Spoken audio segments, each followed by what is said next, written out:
আসসালামু আলাইকুম। ঝামেলা মুক্ত পরোটা অল্প সময়ে অল্প তেলে। পরিমাণ মতো পানি নিয়েছি, পরিমাণ মতন আটা দিয়ে স্বাদ মতো লবণ দেব, দিয়ে এখন খামিরটা ভালো করে ম্যারিনেট করে নেব। ম্যারিনেট করা হয়ে গেছে। এভাবে আমি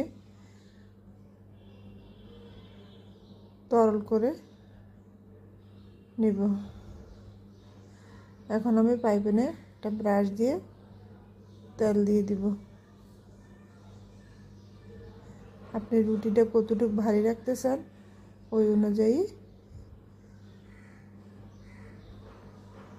খামিরটা দিবেন। আমি এখানে 3 চামচ দিয়েছি।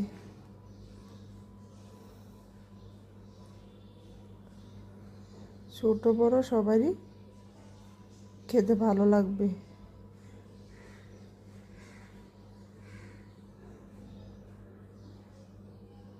আমার পরোটাটা কিন্তু একটু নরম হবে, কিন্তু খেতে অনেক সুস্বাদু।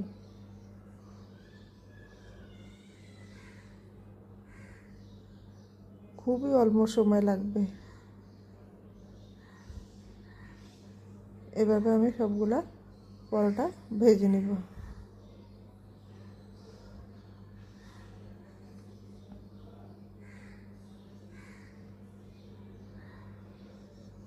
ভিডিওটি ভালো লাগলে পাশে থাকার জন্য সাবস্ক্রাইব করবেন, লাইক দিবেন। আর যদি ফেসবুক থেকে দেখেন ফলো করে দিবেন, লাইক করে দিবেন।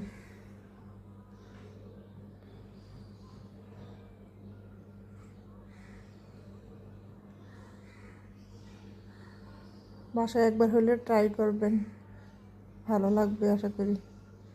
আর সাথে আমি আলু ভাজি করেছিলাম। তো তৈরি হয়ে গেল আমার সকালকার নাস্তা। ভালো থাকবেন। আল্লাহ হাফেজ।